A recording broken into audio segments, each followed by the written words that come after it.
Hello, everyone, and welcome to our Search Fundamental Training for News Publishers in APAC. This is the second session that we are doing today. It's a duplicate of the session in the morning. So for those of you that have participated in our morning training, this would be very similar, except for some questions, some live questions later on in the session. I'm August, and I'm a member of the News Partnerships team in APAC. Our team works day-to-day with news publishers in the region, with news products and updates, including the search product as well. So we have been working with our search team to organize this training to address questions, concerns, and share some updates about our search products for news publishers in the region. Before we start, I would like to call out some of the housekeeping rules that we have for today. There will be recording of the session, which will be available for on-demand watching later on. We are also looking into translation for markets and folks that don't speak English very well. So more to come on that later. We also use some of the pre-submitted questions in the session to help us to plan for the content here today. We are also going to have some of the pre-answered questions as part of the session, which were grouped into themes around search products or search products that are related to news content. You can also submit additional questions during the session. We will try to get to as many of them as possible. If not, we will try to cover them in our future sessions. Towards the end of the session, you will be asked to fill in a survey. Please help us to fill in the survey so that we can plan better for future training as well. So without further ado, I would like to welcome our esteemed speakers to the region today. We have Danny Sullivan, as many of you know, is our public liaison for search. He's the public face of search at Google. And we also have Gary, who is our house elf. He is a webmaster trend analyst and has been working a lot with publishers and webmasters globally on search best practices. So welcome, Danny and Gary, to APAC and to this session today. Today, we're going to run through a few of these topics. So how Google Search works, how you can appear in Google News and other news services. We will also do some best practices for news websites, and we will end with some open Q&A, including pre-submitted Q&A as well as live questions. So over to Danny to kick us off for today. Well, hello, and thank you everybody for being here today. I'm looking forward to talking with you for the first half of the session. If we go to the next slide. A couple of things before we begin. We're going to be talking about search and also Google Discover, not about Google Ads. So search is all the things that are not paid for, all the things that we just find from crawling across the web. Anything that's not an ad, doesn't say sponsored next to it, or doesn't say ad next to it, that's what we'll be discussing here. And Discover, which is a separate product, but we will touch on that as well. I also wanted to talk about our honest results policy. That's a thing that we have internally at Google, which basically means that no one can get special treatment. So if you know somebody at Google, they can't help you do better in the search results or get support. If you're an advertiser, you can't get special support. If you're friends or family or you have a partner or anything like that, everybody gets the same level of support because we want to ensure that things are fairly and even for everyone as well. So that goes to the point of what we're doing in the seminar here. It's going to be public. Everything we're talking about is public. There's no sort of special secret stuff that's coming along that's out of it because that would be against honest results. But what we do hope is that you're going to get a lot of information that will be helpful to you. And that also means that when we will talk about this, if there are problems with search, we direct people to any of the public channels we have to get things resolved for them, because we just don't have a mechanism of dealing with things on a separate support channel, because that doesn't meet to our honest results policy. So next slide. I'm going to begin by talking about some of the basics about how search works, how we find information from across the web and bring it out to people. You might recall our mission. We've had this for over 2 decades now, to organize the world's information, make it universally accessible and useful.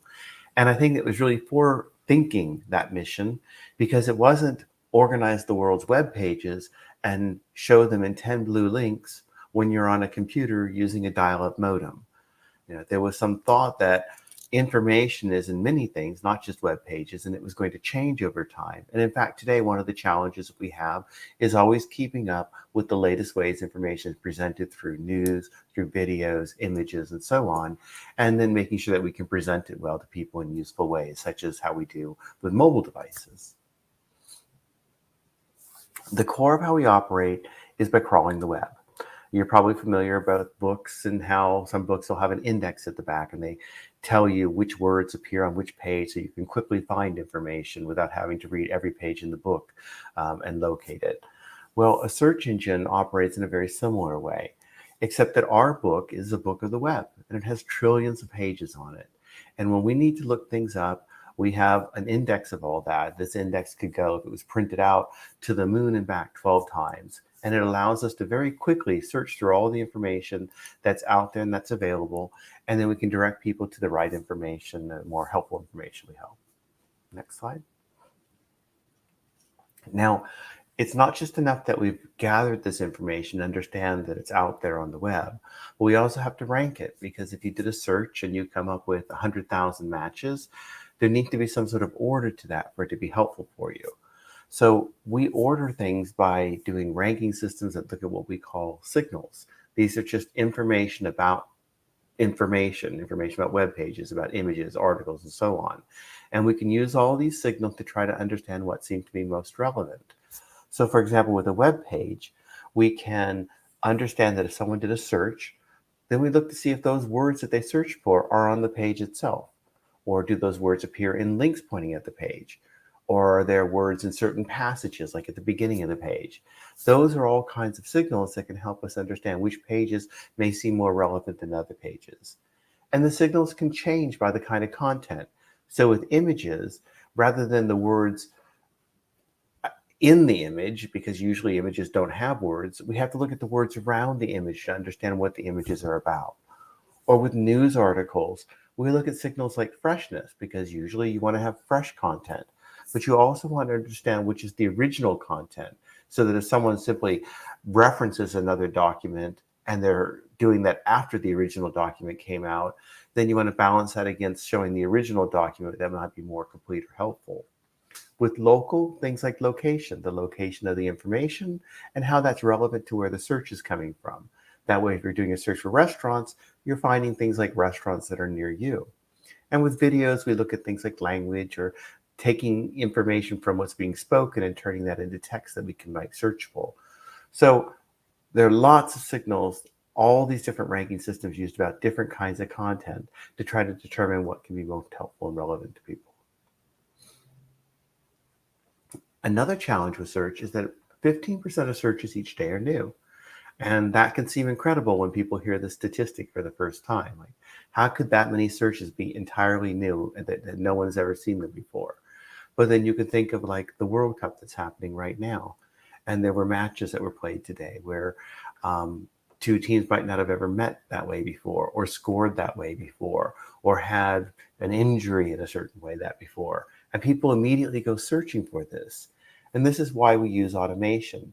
Because with automation, we can handle that kind of scale. We can quickly bring in the newest information, and we can quickly sort through that information to deal with these queries far faster than a human could, because a human couldn't even have assembled stuff so quickly when they didn't even know that a query like that was going to be coming in. Another thing that we do with search is that we're constantly updating it. We're always running tests. Last year, we had 800,000 tests where we ran to try to do different things to see if we could make search better. And of those tests, we ended up turning that into 4,300 actual launches, improvements. To think about this another way, if you have a smartphone, it probably receives a small update to its systems maybe once a month. And maybe every year there's a really major change that happens to it. If search was like a smartphone, it has that many updates that are happening, like over 4,000 all the time. You don't notice it, but incrementally it helps make search better for everybody who uses it. And then you might ask, well, how do we know when we make a change to search that it's actually going to make things better? And we find that out because we test it. We use what are called search quality raters. These are human beings that have read what we call our search quality rater guidelines. And you can read them if you like as well. They're about 300 pages long, although we have a condensed version too. And they basically say to the raters, when you go to a web page and you've done a search, here's a way to look at the web page and determine whether or not that web page seems to meet the needs of the search. Did it answer what you were looking for? And what was the quality of the page that came up? Was it really helpful or was it not very helpful? And they rate this material in different ways. Now, they don't rate these pages in a way that we use in search directly. We don't say, okay, thank you for rating that web page, and now we'll make sure it doesn't rank well. That would never work because there are trillions of pages. So you couldn't rate them all. And even if you somehow managed to rate them all with human beings, you would have to then immediately re-rate them the next day because they could change. But instead, what happens is we have these automated ranking systems. We know them as algorithms and so on. And when we want to make a change, we have the search raters look and say, look, this is how the search results are the way they are now. And now we have an improvement to our ranking system that makes the results look like this.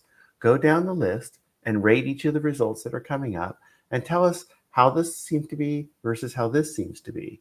And if the improvement we're suggesting seems to be better, then we know it matches up with what human beings find to be relevant and helpful as well. And that's how we both make changes and improve search and understand that the changes we're making are really helpful. Now, when we make these kinds of changes to search, there are so many that normally we don't spend a lot of time alerting everybody to them because they're relatively small in nature. But sometimes we have more significant changes. We refer to these as updates, and we make sure that people in the web community, the ecosystem, SEOs, publishers, anybody really, understand that we've made this kind of an update.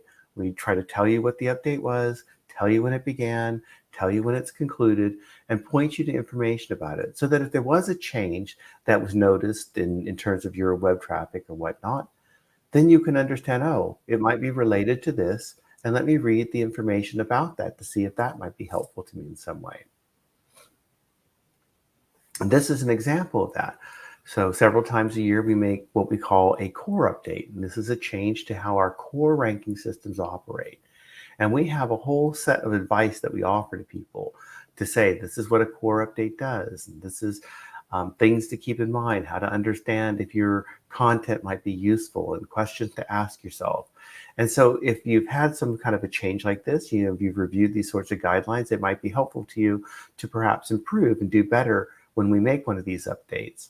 Or it just may be that you've already followed this kind of advice and you're just never going to have an issue happen because you've been doing all the things that we already say that should be going. We also try to provide resources and support in a variety of ways. We have a tool set through Search Console that anybody can use. We provide blog posts. We have forums where people can post questions, open office hours where you can talk with Googlers, and we even have direct support where you can use a dedicated support system if you have a security issue or an indexing issue, or you want to raise issues relating to news. If all this information feels a bit overwhelming and you don't know where to begin, there's good news. We've recently updated all of our information into what we call the Google Search Essentials, which has 3 key things to just keep in mind. Are you meeting our technical requirements? And chances are you are. It's very difficult not to meet our technical requirements. So there's an excellent chance you are already doing it, but we give you some guidance of things to check. And then, are you staying within our spam policies? Chances are you're not violating any of those as well.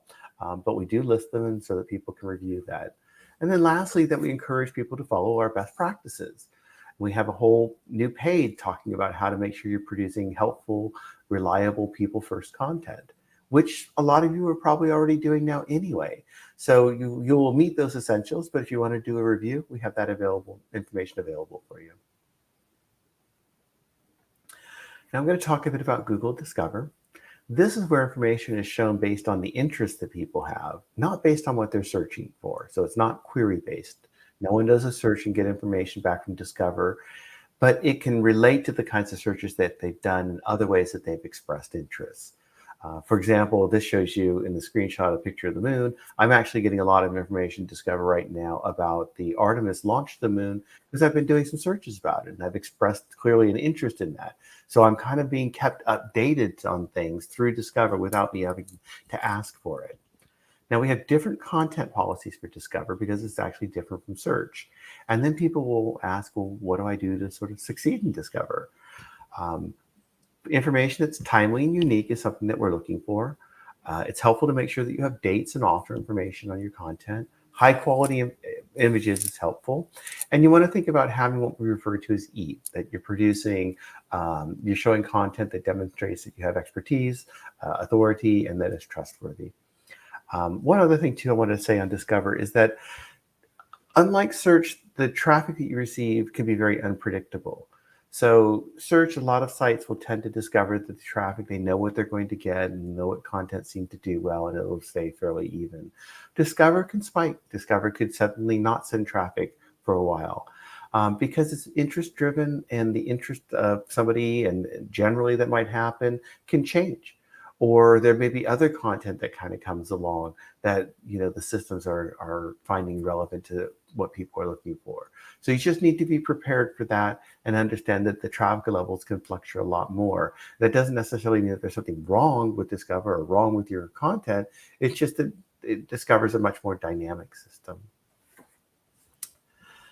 If you're trying to understand how things are going for you with Discover, you can track that through Search Console. It will give you an idea of your impressions and your clicks. It won't show you any queries because there are no queries to show with Discover. And then you can look at the URLs and find out what seemed to be popular and understand what the titles are and maybe figure out topics with it from there. And now a transition to talking about Google News, and in particular Google News services. When people say Google News, they often use that word to mean actually different things. So there is the Google News website, and people can find information like from the homepage, and they get their Google News briefing, or they get headlines that are available at the Google News site or through the Google News app. And then we also have information from Google News that appears in regular search results, where if you've done a search for something, you'll get top stories that will appear. And then that's coming from Google News. And then we also have, when you do a search, you can click on the News tab, and then you get information that's coming, and that also will be coming from Google News. So for example, there are 4 different places you're getting news from Google News, but they're actually different kinds of services. And here's even a 5th one where sometimes you'll be getting news and it's all just locally oriented for you. Sorry. Now, to be eligible to appear in Google News services, the content is all automatically considered. You might remember a few years ago, people actually had to apply to appear in Google News and be on Google News services. And we made a change where we have systems that just automatically try to determine what seems to be eligible and relevant. The advantage to that is that sites no longer have to apply, and that means that if they didn't think about it, it's good because we're just automatically going to make them appear. Let's take a moment here. We'll need to have to go back for a second, sorry. Thank you. I apologize too, I'm feeling a bit sick. It's not the COVID, I've just got an ordinary regular cold, so hooray, but it's starting to catch up to me a bit. So you are automatically considered, and the things that our systems are going to be looking for is, does the content have high levels of expertise, authority, and trustworthiness? Is there a consistent history that somebody's producing original news-related content? So if you just launched a news site, it might take us a little bit of time for us to understand, like, okay, you seem to be a news site doing things, and that you're following our news policies. And if you're trying to understand if your content is appearing in Google News and showing and being eligible, you could look at Search Console, where we have specialized reports that will help you look at that. Next slide, please. And then after that, things to consider. So people often ask us, well, what are the ways that I rank better in Google News? And there are a variety of different things.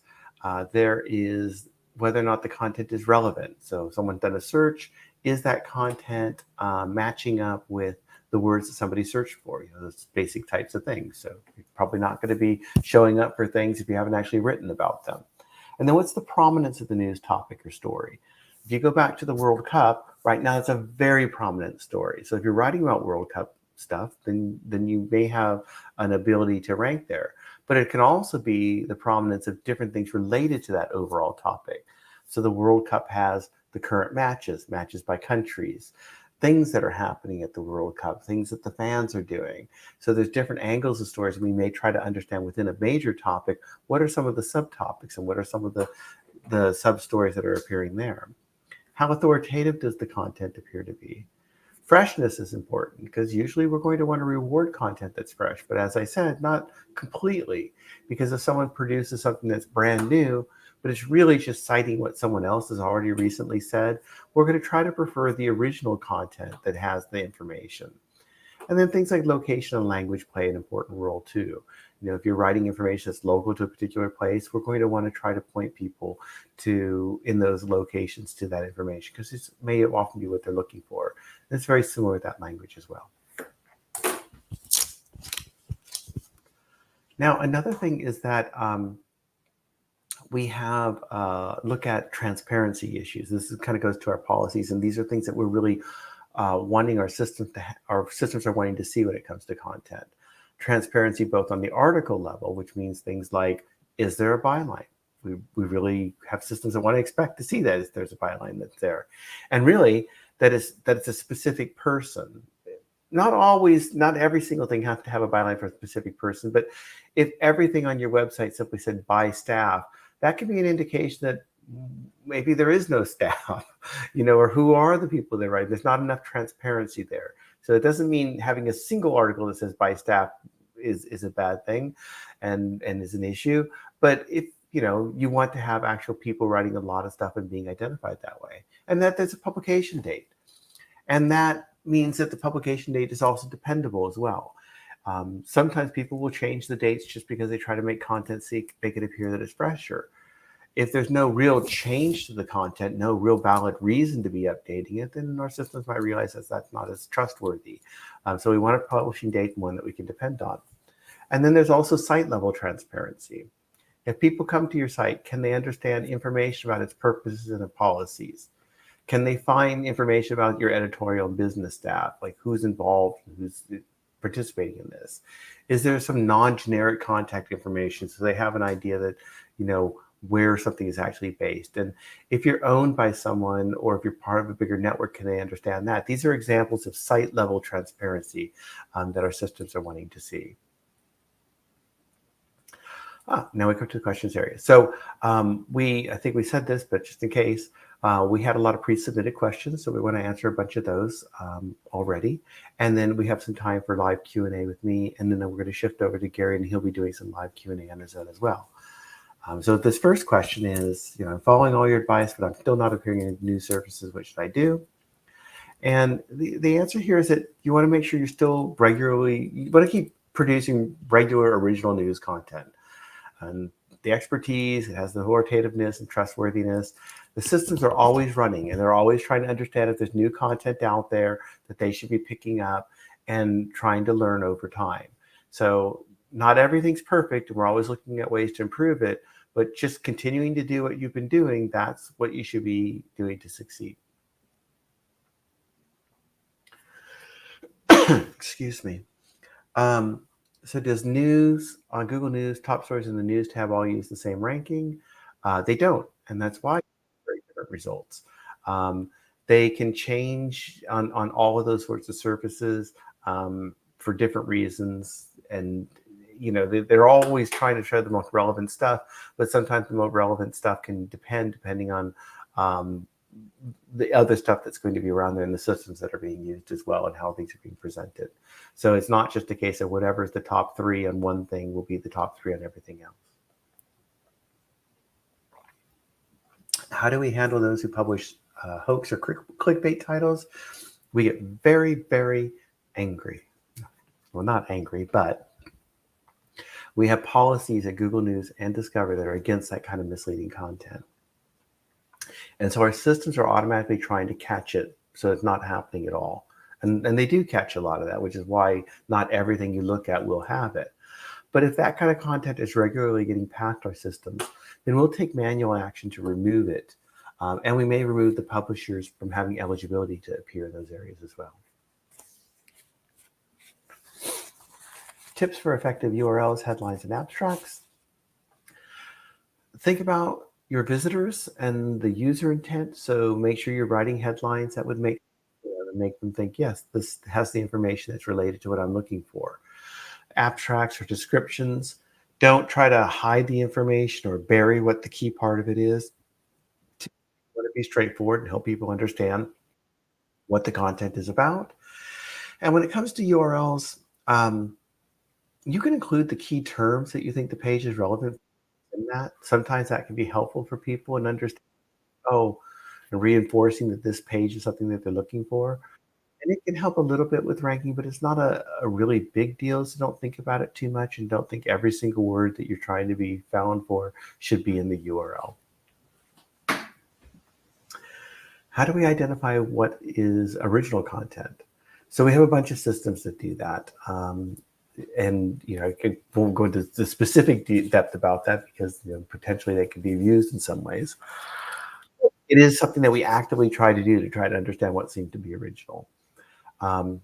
If you syndicate content, meaning that you let other people republish your content, you can help us in this by making use of what's called the canonical attribute. Or you could require that if anybody's syndicating your content, that they block it. Because even with everything that we do, if we come across, say, 5 different versions of the same article because you've allowed other people to publish the same article, it can just be confusing to understand which one is the original one if everybody is not declaring which one is the original one. So we have some tips for you to consider with that as well. And this leads to, well, why can't we just automatically reject the unauthorized duplicates? And why do you have to file these copyright notices? The challenge for us, we don't know what's authorized or not. Like I said, people can syndicate content and we don't know if they've been given permission necessarily or not. So, we can't just automatically tell that. The way we deal with this issue is that, as I said, our systems are trying to understand what's original and show the things that are original in response to queries ahead of content that isn't original. Now, in terms of, and that works really well. Like I would say far most of the time, we're going to show the original content when people are looking for. And usually when I deal with complaints where someone says, well, look at all these duplicates that are out there, why didn't you deal with those? It's oftentimes because they've done a query that's almost forcing our systems to show them all the duplicates.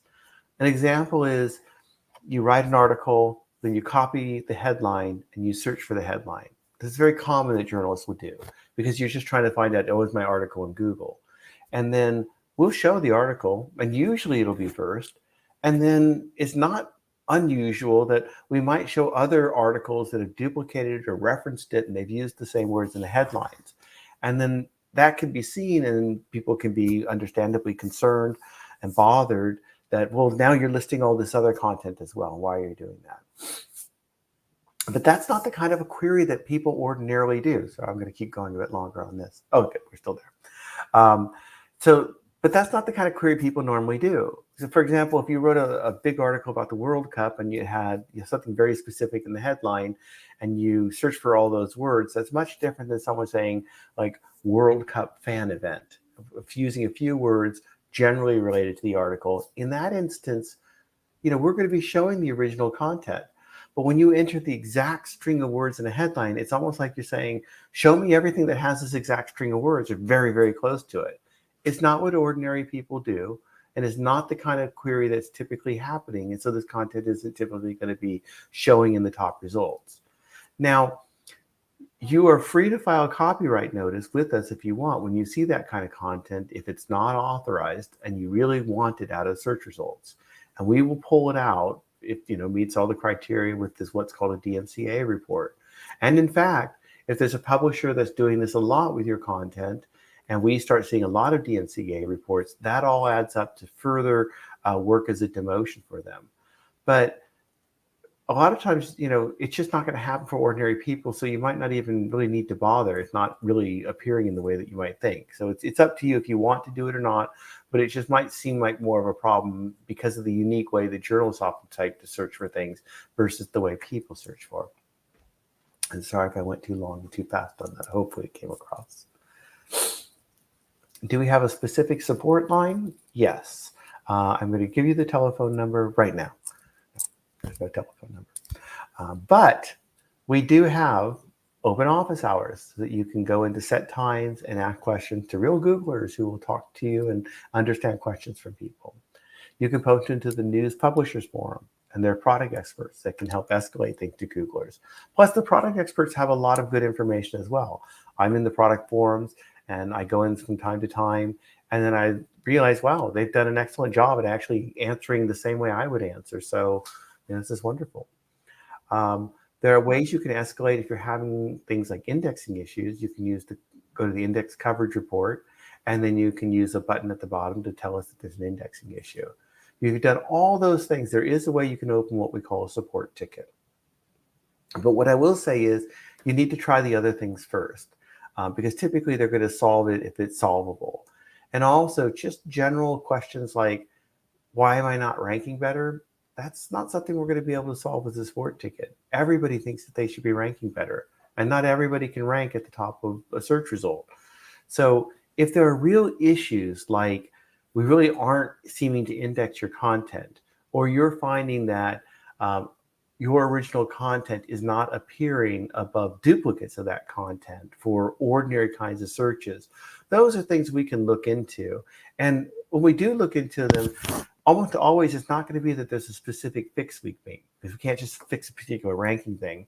But what we will try to do is understand if there's like a system-wide issue that we can improve. And it may take us a little bit of time, but we look into those sorts of things and we understand how to improve across search generally for lots of things.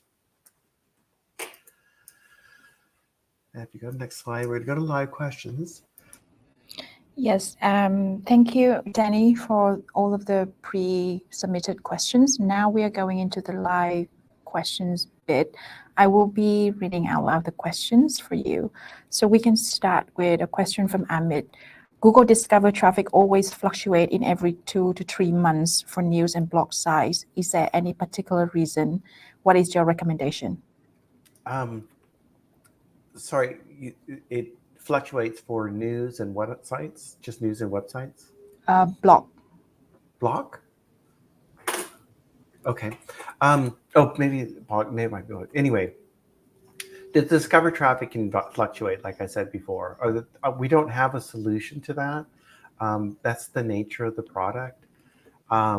It's just that interest can change. There's a lot of content that can come in. Discover, when it began, also began primarily with news content, but it is expanded to try to bring in content further from across the web that's useful. And as a consequence, it means that the traffic that's going to news could naturally be less because there's more content coming from across the entire web now. So, we really still want to be getting people out to all the great content, but that's just part of it with it now. Thank you. Next question. How long does it take for a new website to be in top stories? So there's no set time. It could happen fairly quickly if you meet all the eligibility requirements. It could take, longer than that, weeks, months. Because it's an automated process, it could just vary. And that means that you'll be showing for news queries, which in turn could mean that you're going to be eligible to, show in top stories as well. Thank you, Danny. So another follow-up questions on top stories is from Harish. As far as top stories ranking of news is concerned, which one is more important, freshness or authority or referrals? How does retaining top stories position work? It's like asking me which of my sons I like the best. And obviously it's my oldest son. No, it's my youngest son. No, it's my old. I love them both. It's a mixture. Freshness is going to be very important for top stories, right? Like if you wrote an article and it is 2 weeks old, it's probably not going to appear in top stories because if only for the fact that top stories itself might not appear, because we're not seeing it as a kind of still a news related type of thing. I mean, top stories is really meant to come up when there's kind of really current news that's happening. Not always, though. You could still do a search longer than that and you may get it. Just, it depends on a lot of things, but freshness is going to be important. But as I said, just because you're the latest article out on a topic doesn't mean that you necessarily do better than another article that's much more comprehensive or has demonstrated, a lot of authority over time, and we've kind of understood those sorts of things. So, and then it could be that you're writing something against a lot of other established places that have a lot of authority that we understand, and maybe more difficult to be appearing in top stories, versus if you're writing on a topic where you are the authority, then maybe you're going to perform a bit better. So, and then the referrals, I think really you mean if other people are citing you, that can be important as well, because when it comes to the original content, that's actually one of the things we explicitly are trying to do. We even have, and I think this is worldwide, sometimes we'll even show a label called highly cited to tell people who are searching, this publication's article has been cited by many other people as well. So we've got to love them all. They're all unique in their own ways. Thank you, Danny. Before we go into the next questions, I just want to remind everyone who is listening in that you can submit questions to us right in the watch page beneath the video. You can submit the question there. It may take a few seconds for it to show up. Next question for you, Danny, is from Taru. What are the best ways to look for trending and relevant keywords for a story? Well, we do have Google Trends, and so people can look to that if they want to try to understand what seems to be an important type of thing. I mean, that's, I think, the main tool that we kind of offer for people who are looking for that. There may be other tools that are out there. I would mainly suggest, though, that if you're a news publication, you should be understanding a lot of this stuff already. And if your publication is based on, I'm just going to see what people are interested in, and I'm going to try to chase that, you're already starting from a beginning of being behind. You want to be covering the stuff that causes people to understand that's interested in that does that. So that might be a good investment. But that's sort of my own personal take on that. Thank you. Another question is, what is the best way to evaluate performance of article headlines? I mean, that's hard. You'd like to have people come to your content, and you'd like to understand that they're really happy with that content, which means that they're going to be reading it. And how you want to evaluate that is really kind of up to you. I think that would be the way I would try to measure it if I was trying to understand if I was successful. So it's that sort of balance where you want people to understand there's a reason to click and visit you, but you really don't want them to come visit and be sort of disappointed, because then you start getting into that clickbait situation that I talked about before. Thank you, Danny. Is there any minimum number of news articles which need to publish in a day in order to be eligible for news? 14. No, it's not 14. There's no set number per day. There's no set number per week. You do want some kind of regular publishing history, but that's probably measured more in terms of more than once a month type of thing. So don't feel like you need to publish a lot to necessarily be eligible with it from there. More is not necessarily better. And can you also expand on what you mean by authoritativeness of content? I can. Remember that thing that I talked about, the Raiders guidelines? They spend a lot of time in there talking about authoritativeness and how to measure it and how to determine it and so on. And it's 300 pages long. But what I would recommend, and I think this is in the slides, if you went back to that Search Essentials, there was one of the, I think you're all getting these slides later too. And there was a little link, and it talked about our page on making helpful, relevant, and people-first content. And we have a list of about 20 questions to ask yourself to understand if you're demonstrating authority. And these are things like, if someone you didn't know read your page, would they think, wow, this person has demonstrated to me that they're an expert? right? That they shown me some things through their website that demonstrate why they would be an authority here, because I can understand that they have a background in something or they're citing stuff. So there's a bunch of questions to ask yourself. Not that many, but they're fairly common sense, straightforward questions. And start with that page. That's where to begin. Thank you, Danny. I think we are at time now, but I will ask you one last question before we move on to Gary. This is from Saros. Is there any issue if the same author writes content for different categories? Will it hamper the ranking as well as traffic? No, we're not looking and saying, oh, that person wrote this here and that person wrote it over there. Like it doesn't work that way. So it's fine to write for different publications. It's right to write on different topics within your publication. As long as you're writing well and you're demonstrating within those, you should be fine. Thank you, Danny. Great. Thank you all for your time today. Have a good rest. Thank you for staying up late for us. You're welcome. Bye-bye. Bye. Thank you, everyone. So I think now we can move up to the next bit with Gary. Before that, if you want to take a screenshot of the channels that you can follow just to get updates from the search team at Google as well as Danny. There's the personal Twitter account of Danny's listed here. So I'm introducing Gary to you. Gary, over to you on technical best practices for news websites. Thank you. So yeah, I'm Gary. I've been with Google for like 12 years, and I've been working only on search in those 12 years. And in this talk, we are going to talk about some best practices for news sites, but it's not really for news sites, it's for any site really. It's just we are packaging it as if it was for news sites. If you are following these best practices, then generally it will improve your site standing in Google search, regardless if it's a news site or not. One of the main things that we get, or main questions that we get at events in general, is how do we get our pages indexed quickly? And that's not something that we like to talk about. That's not true. We like to talk about this.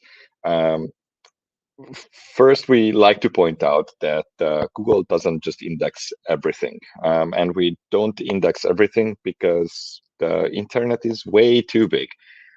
We know about several hundred thousand trillion URLs on the internet, and it's just literally not possible to index everything. So we have to draw a line, like how many pages are we going to index from the internet, and then go from there. We are looking at several factors when we decide whether to index a page or not, and one of those is the overall site quality.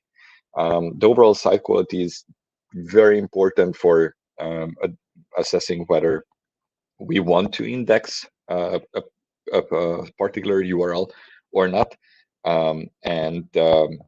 It is not something that you can ignore.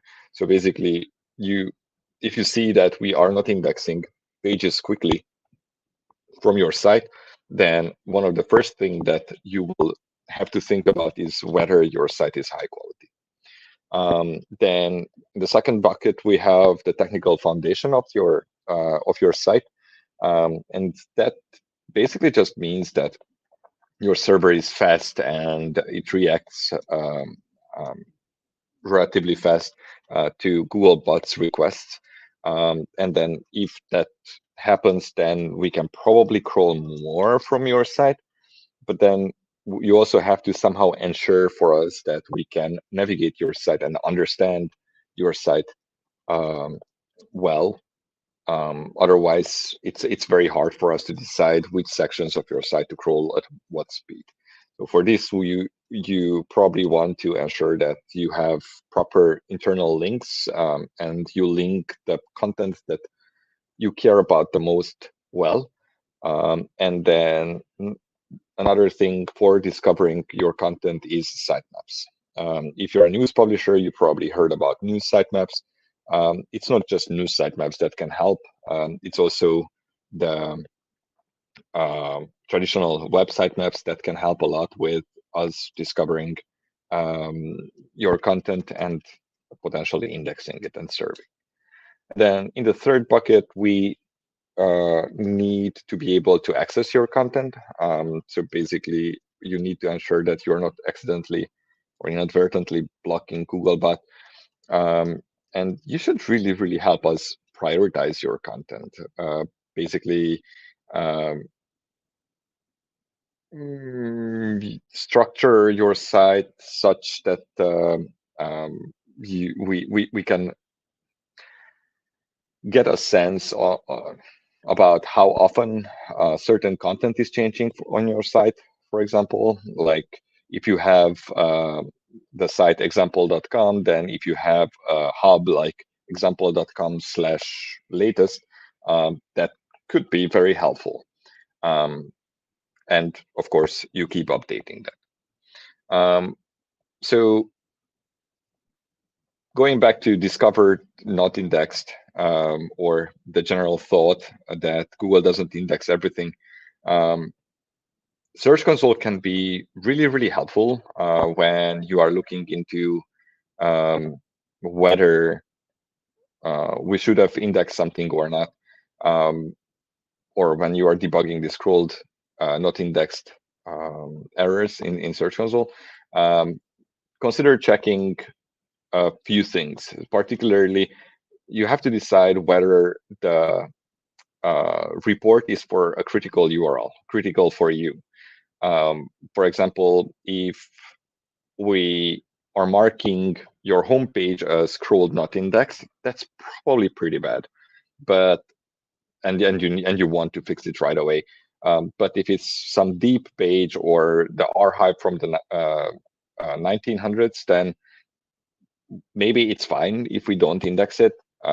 You will have to make the call, but you will have to keep in mind that we don't have infinite index space. Next is the server speed and errors, which boils down to crawl capacity. We are going to talk about this just in a little bit, but basically, how much can we crawl from your how much we can crawl from your site before breaking your site. Then when you need to start thinking about how to fix, like you decided that it's a critical URL, and then you see that there's enough crawl capacity on your site, then you have to start thinking about how to fix it. Well, one of the easiest ways to fix it is improving internal linking of that particular page or particular URL. And this is generally not something that you have to think about unless it's something really important that you want to get indexed. Usually sites natively link to the latest content. So if this is not happening, then maybe that's something that you can improve. But usually you don't even have to worry about this. If something is not indexed, then I would look at how many URLs are coming to that particular page from within your site, not from other sites, but from within your site. This can show us the relative importance of the page. So for example, if that particular page is linked from the home page or some important hub, then that can show us that you actually really, really care about that particular URL. And then overall site quality. This is not easy to assess externally or even internally, for that matter. And we published Google Search Essentials on developers.google.com/search, and that basically is the right place to start thinking or reading about overall site quality. The overall site quality, that is not just one signal, it's a bunch of different signals that give us an idea about how good a site is. And you will generally have to work hard towards improving site quality. It's not something like I will buy a few more links and then suddenly my site quality is also great. That's not how it works. You will actually have to put in some hard work into improving that. It's important to note that it's not just for one URL. Like, for example, if discovered not indexed is caused by quality, then it's generally not just for that one particular URL or set of URLs. It's a site problem, not a one URL problem. We mentioned a little bit that crawl capacity thing, crawl capacity thing. That is all part of what externally is called crawl budget. Internally, we don't really have a crawl budget, which was a pretty bad head scratcher a while ago. So we decided that we will try to demystify it for ourselves internally, and then that resulted in a blog post that we published, I think, in 2016 or 15. But we were looking at how people externally are looking at crawl budget and how they are using, or what words they are using to define crawl budget. And then we determined that internally, crawl budget is actually two things. One is crawl demand, how much we want to crawl from a site, because we don't want to crawl usually all the things. And then second is crawl capacity. And then crawl demand, that's defined by site changes, like how often the site is changing, and the site is changing plus particular URLs as well, plus the overall site quality. The site changes can be measured through the internal links or hubs, for example, but also sitemaps and other kinds of feeds. Basically, we are just looking at how often these things are changing and then make an assessment based on that. Crawl capacity is how much we can crawl from a particular server. If the server is fast, the server is responding really fast to our crawl requests, then that might mean that we can crawl really fast from that site, except if it's starting to or if it's throwing errors. When I say errors, I don't mean 404, like content not found or similar, but rather errors in the HTTP 500 status code range. So 500, 503, 505, all those errors are actually causing the crawl capacity to go down. The more of those errors we see, the lower the crawl capacity. And of course, if you fix them, then crawl capacity will go up again. But basically, if you want to ensure that you have lots of crawl capacity, then you need to ensure that your server is reacting really fast to Googlebot's crawl requests, and that you are not serving errors to Googlebot, server errors to Googlebot. If those two are doing great, then crawl capacity is slightly going up. If they are not, then it's going down. Just keep in mind that having more crawl capacity or us crawling you more does not correlate to better ranking. Basically, if we crawl you faster, that will not cause your site to rank better. It's not how it works. You might have more content in search, and then that will send you more traffic because you have more content in search, but it's not helping you rank better in general.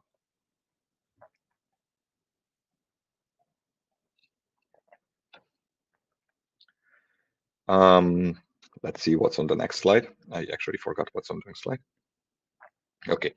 I think we should talk a little bit about mobile first indexing, because one is it's an interesting topic, and second, it's something that people ask us about a lot. So what is mobile first indexing? Historically, Google was crawling with a desktop Googlebot.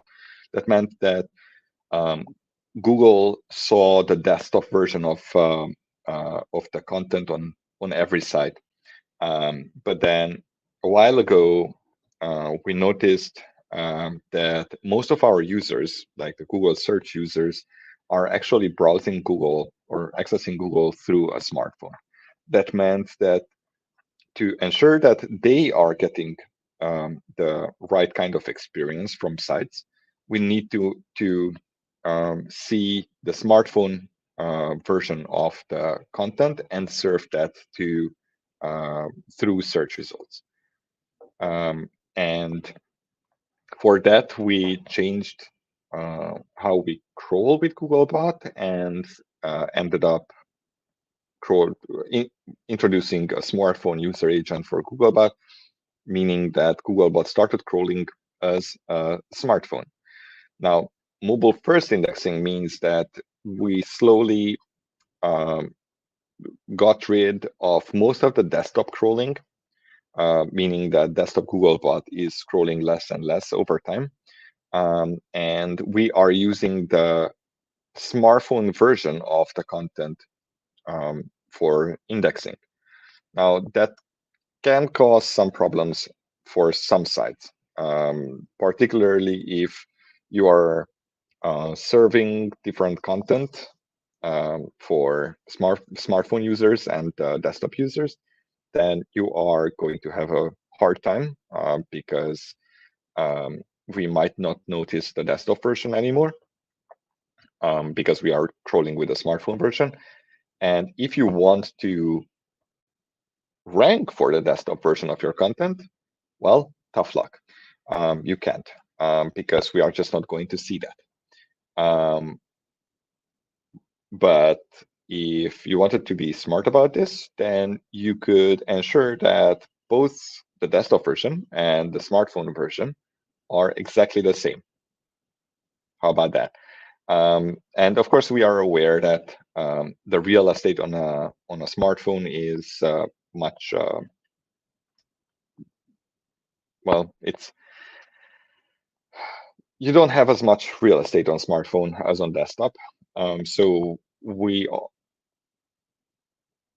made some changes to our indexing and ranking algorithms to ensure that if you, for example, collapse content into an accordion, or you hide it in some other user-friendly way until they click something, for example, then that is going to get full credit in search, even though it is hidden on load.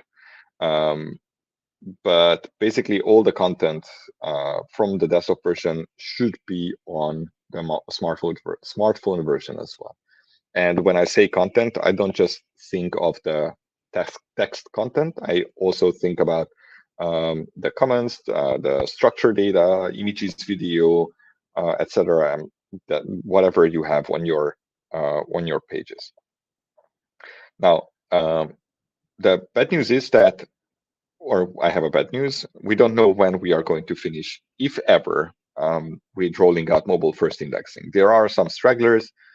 Struggling websites that are still desktop and would cause quite some problems if we switch them to mobile first indexing. Second thing is that, or the good part of the mobile first indexing is that now it is enabled by default to all new websites. So if you are starting a new news website, for example, then you are automatically going to be on mobile first indexing. So like you are not going to experience any fluctuations due to a switch, for example. when we are switching over an existing site to mobile first indexing, then we are generally sending a message through Search Console to the site owner, and they are going to know that they are switched over. You can't actually request to be switched over. It doesn't work like that. Basically, we don't do manual interventions to this part, or in most parts in general of search. And you will just have to wait it out, basically. On the next slide, we want to talk a little bit about how you can help us understand and identify your news pages. So first, you need to ensure that Google sees your content the same way any user does. If you don't, then that's technically kind of cloaking. And if you look up cloaking, then you will see that that's something that search engines don't particularly like.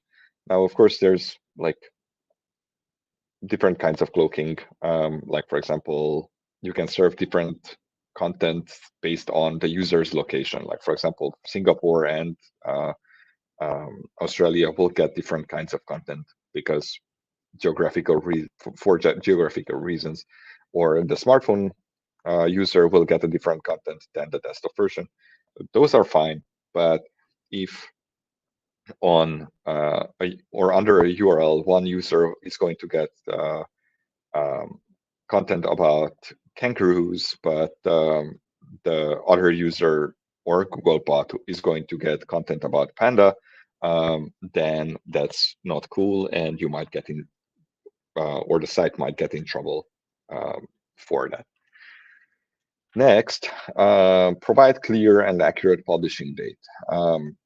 I think Denny mentioned as well that publishing date is important, and you should definitely have that next to somewhere the byline date, where you mentioned the author. It is very important for search and especially for news to have this somewhere on the page, and to have it accurate. I know that there are some questions about like how the format of the date should be. Generally, we don't care all that much. I think if the date format is following a standard date annotation, then it should be fine. But fortunately, we have extensive documentation about this on developers.google.com/search, and you can go and check it out. What are we recommending?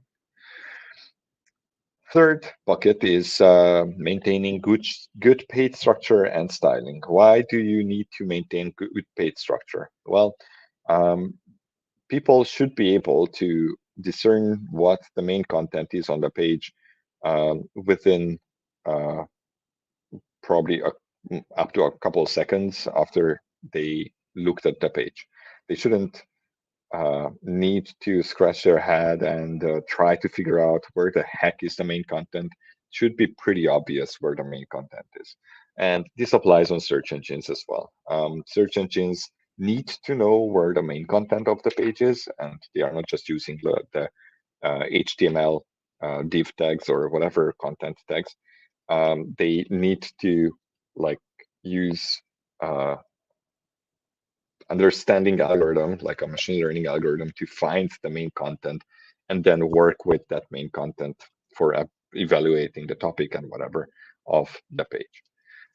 Styling goes for, going back to page structure, that doesn't mean that you cannot have navigation and ads here and there or whatnot.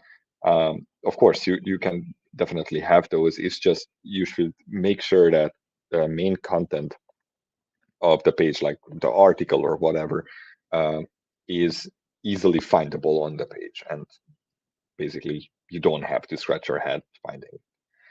And for styling, this goes back to user experience. You probably need to ensure that every user, regardless whether they can see the different colors on your site or whether they are using screen reader can understand your pages and can navigate your pages. Back in the 90s or early 2000s, we used to have this problem where people were putting up white text on white background just to hide it from search engines. Please don't do, or from users. Please don't do that. That just looks silly, and it is also against our webmaster guidelines that we don't call webmaster guidelines anymore, but search essentials.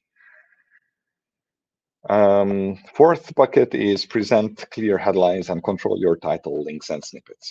So title links are those blue links above search results, individual search results. Believe me or not, they are generally controlled by you through the actual title element of the page. And then the snippets are the little text that we extract from the page to give people a better idea about what your page is going to be about. But if you are presenting clear headlines and title on HTML title on your page, then you have pretty much full control over your title links in the search results. We are rewriting the title links sometimes, but it's really not that often. And usually we rewrite the title links or your titles if our algorithm suggests that the title is malformed in some way or too short or whatever. Fortunately, we have lots of documentation about title links and titles in general. Go to developers.google.com /search and check it out. The fifth bucket is about structured data. Warm water. That's great. Sorry. Structured data controls a lot of things in search and also helps us understand the page better. But one of the most visible things that it does is enabling these fancy looking search results on search result pages. So for example, if I wanted to give you an idea, the recipes carousel, that would be something that is controlled by structured data. And we usually use structured data from the page to generate these fancy looking features or results, but not always. Sometimes it's coming from some inferred data. And of course, there are many types of structured data. If you go to schema.org, for example, then you'll see that there are probably hundreds, if not thousands, of different kinds of structured data that were added to schema.org. That doesn't mean that we are going to use all of them, but we do use a large chunk of them, I think. You can explore all the ones that we support at Google, good.gle /search gallery, and see if you can find something that works for you. If you're a news publisher, then probably article structure data, that might be something that is interesting or could be helpful for you. And with that, you can control, or actually more explicitly tell us, or search engines in general, your news article's title, or what the news article is about, or who wrote it, and so on. It will help us understand the article or the page better and serve it better to users. When we are talking about structured data, then sometimes it comes up that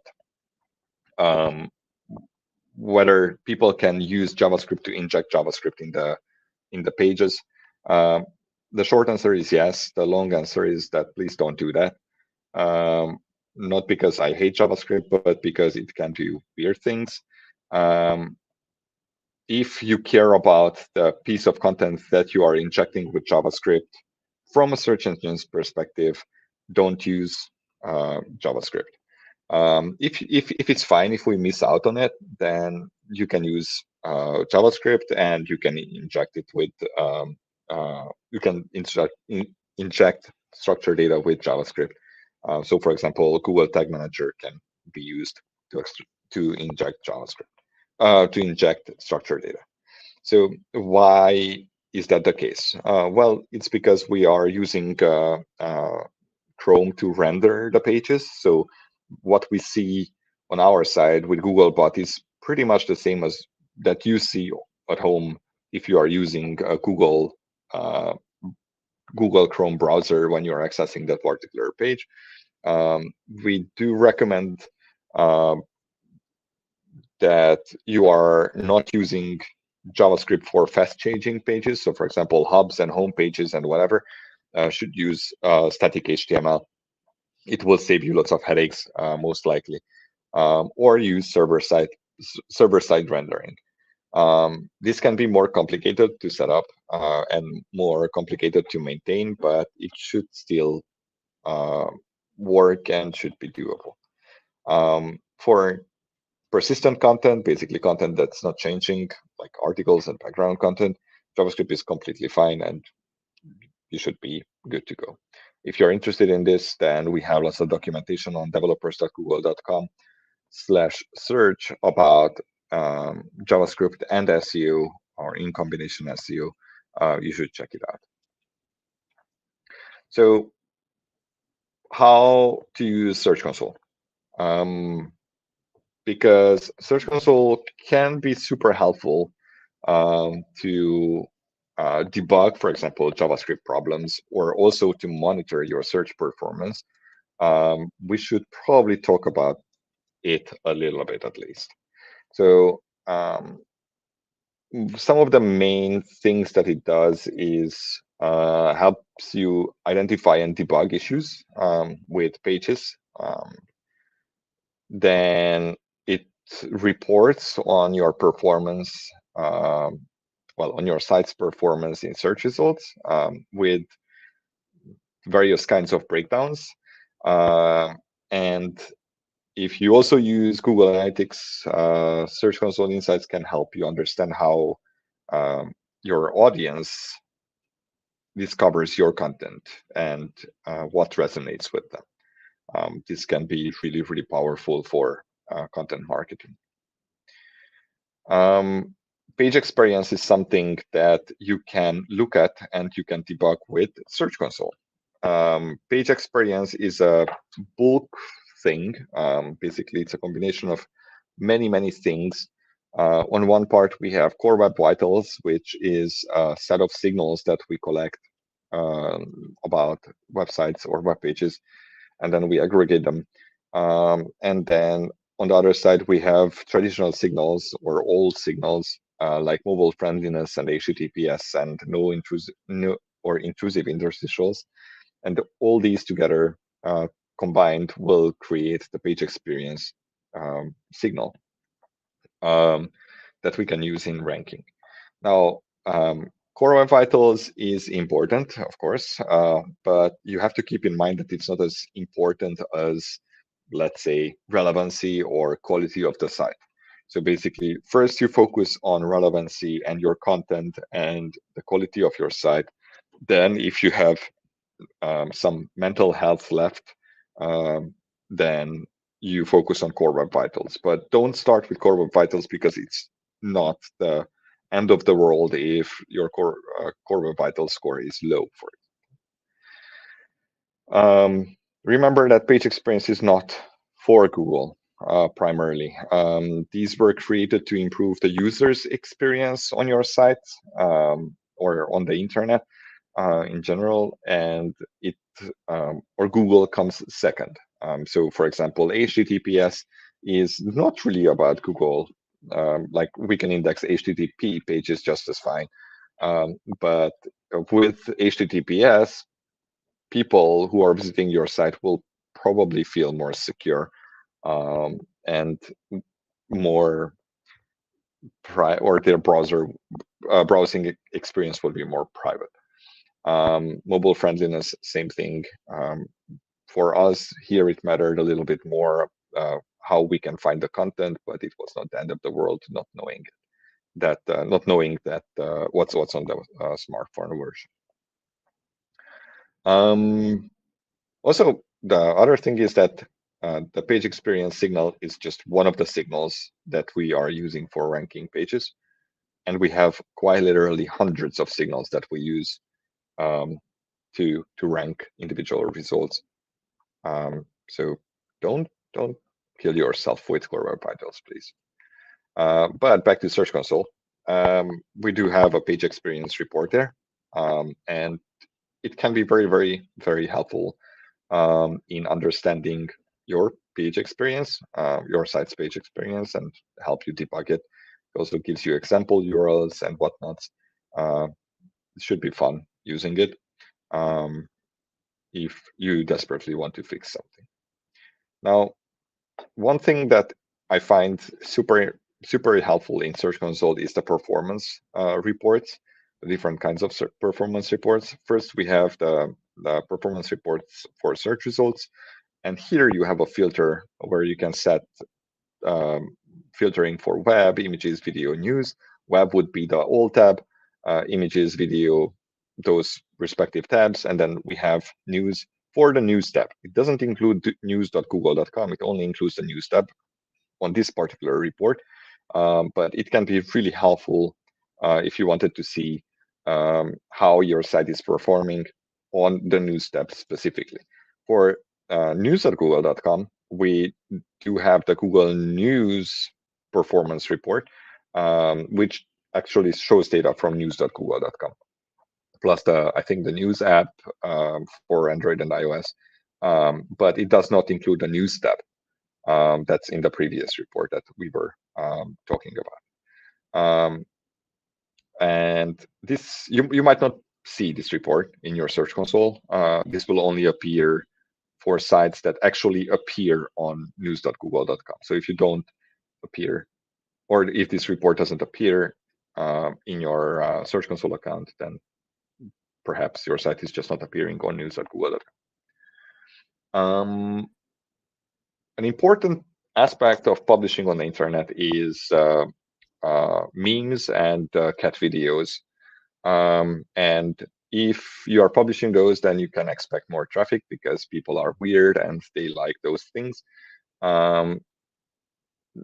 More seriously, images and videos are excellent traffic sources for any website, not just news websites. We do have best practices for both of these media types. For Google Images, it's actually pretty simple. Basically, use images relevant to the content of your page, basically the story, in case of news sites, and describe your images using an alt text as accurately as possible and concisely as possible. If you are making stuff up, that will not be very helpful, and your image might not get indexed. Remember that we can easily cross-check what you wrote there with the content, so probably don't do weird stuff there. Remember that machine learning and image understanding or media understanding is still in its infancy in terms of computer science or in computer science years. So don't rely too much on us or any search engine, for that matter, understanding what's in the image automatically. It will probably not do well with complex images. We can probably understand that there's a single kangaroo on the image, but if the kangaroo is holding a pineapple while riding a motorcycle, we might not be able to tell what the image is about. Probably for a good reason. That's a weird image. And don't embed important text inside images for the same reason. like we might not be able to get the image. We probably no, we might not be able to get the text. We probably can get it, just don't rely on it. Plus, it's taking time to extract that text from there, which is not necessarily a good thing for you. For video best practices, those are many, because video is more complex. So if you want to dive into video publishing and how to do SEO for video publishing, then developers.google.com/search is your friend. Go there, search for video, and see what you get. There are loads of things to learn about video.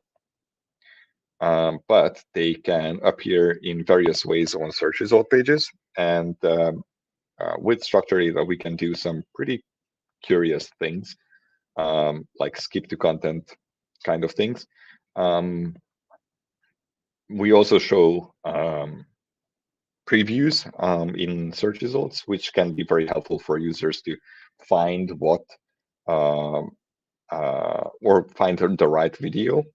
But you have control over this with the Max Video Preview robots meta tag. So it's not like that you cannot control it. And then in Search Console, on the next slide, we have the video report, which can give you an idea about video indexing issues, if there are any, and what you have to look at to debug those issues. Now we have Q&As. Basically, well, it's actually more like FAQs, I think.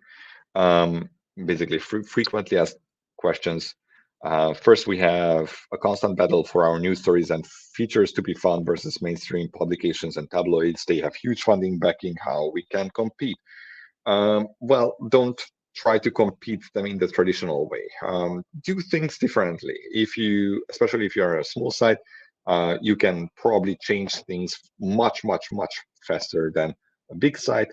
Try to find a way to squeeze yourself in the search results. It might be that you need to publish videos. It might be that you need to publish images or optimize your images differently. Something, but you are, especially if you're a new site, a small site, then you can be pretty nimble. You can iterate and just find the right angle. Next, we have, is there a question? No, sorry. Wow, that was weird reading. Is there a difference in how Google search works between countries? The short answer is mostly no. The longer answer is that, well, sometimes there is, but it's momentary. Like it will change or it will fix itself. So for example, some updates are initially English or US only.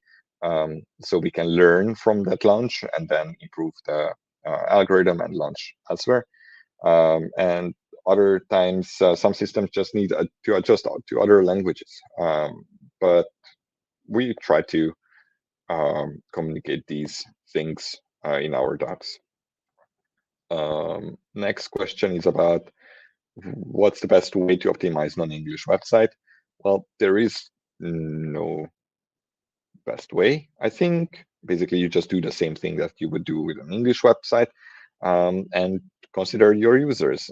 Basically, if your users want Hindi content, for example, then publish for them in Hindi content, but keep that content in one language on one page. Don't try to do, like, for example, Hindi and Malayalam on a single page, because that will just confuse things, both for the users and for search engines. If you have a multilingual site, then probably you also want to look at hreflang. You can search for hreflang on your favorite search engine, see what comes up. It is complicated though. Then we have live questions. Cool. Now, I am trying to find the live questions.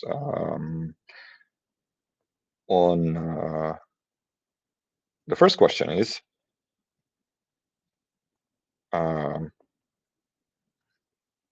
how important is URL in ranking? Can you elaborate on how URLs can include terms, but it's not a big deal for ranking? So this is an interesting question, and something that we kind of don't like to talk about because it gives the wrong idea, I think.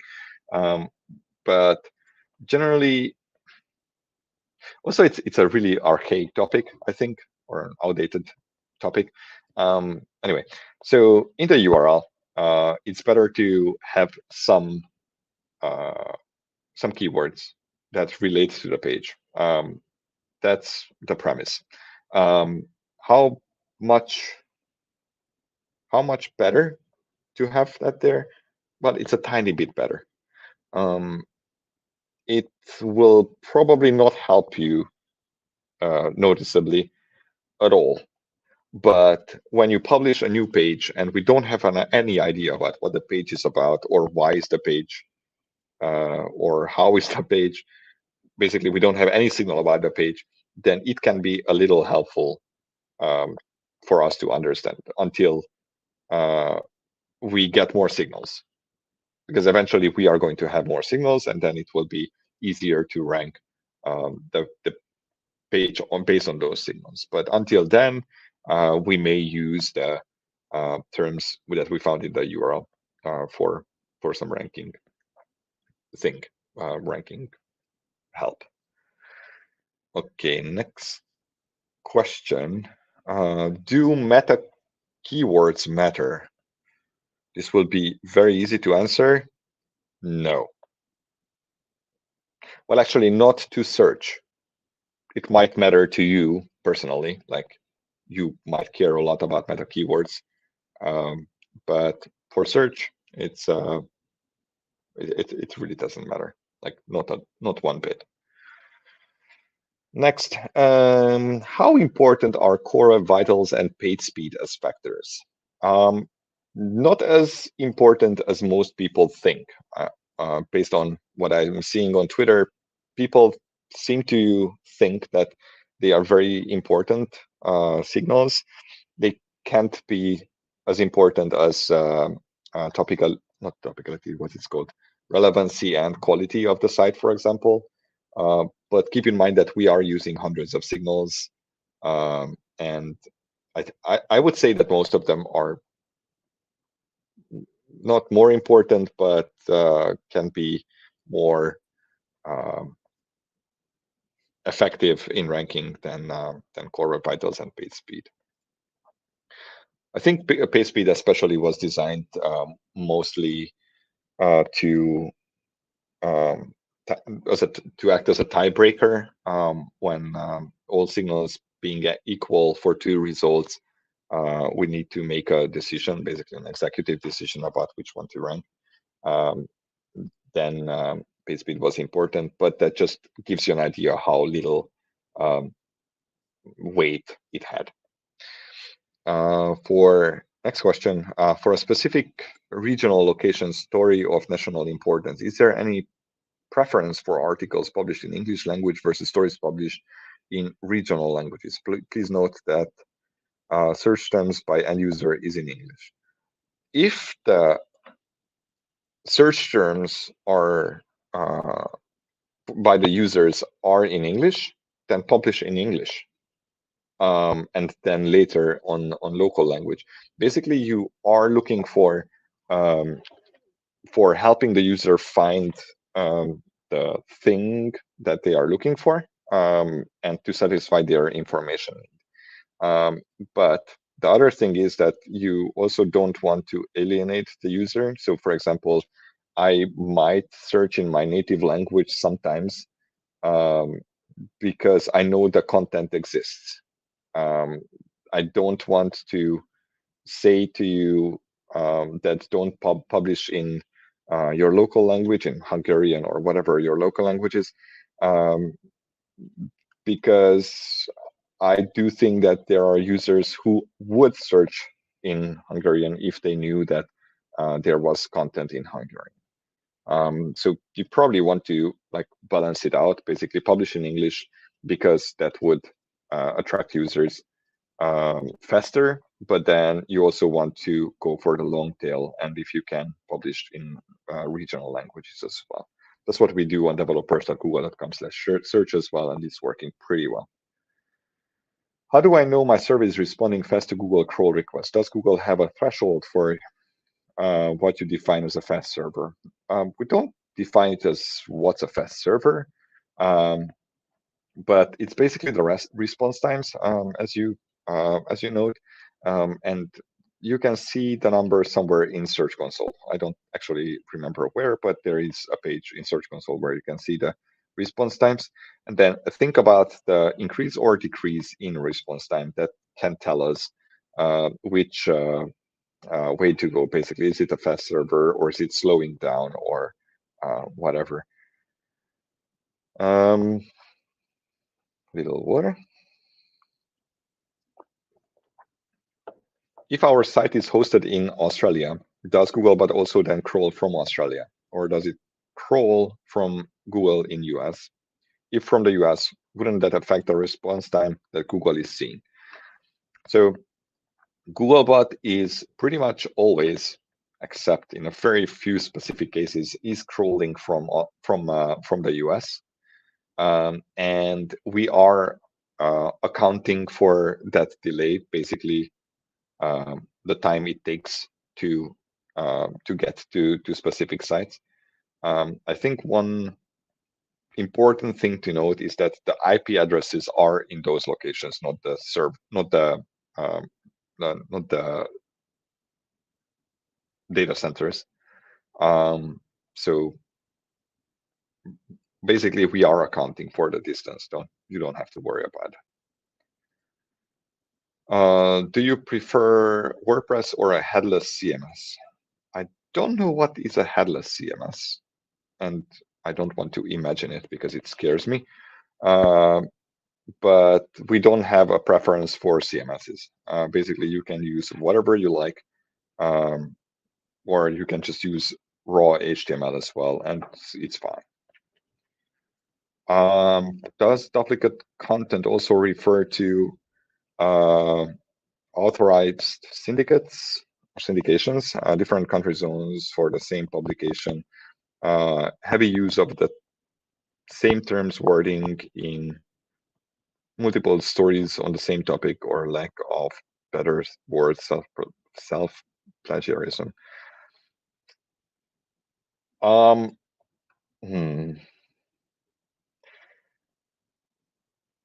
Well, duplicate content is,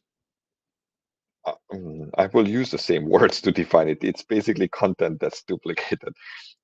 So if you take a piece of content and then you make a copy of it, that's duplicate content. It doesn't matter if it's an authorized syndicate or heavy use of same terms wording in multiple stories. They can all be duplicate content. Usually it's not a problem to use the same terms and wording, but you can certainly overdo it to the extent where we would think that it's just duplicate content. So I would recommend against doing that. But yeah, I wouldn't worry too much about duplicate content, to be honest, because it's not that much of a deal. Thank you, Gary. I think we are at time now.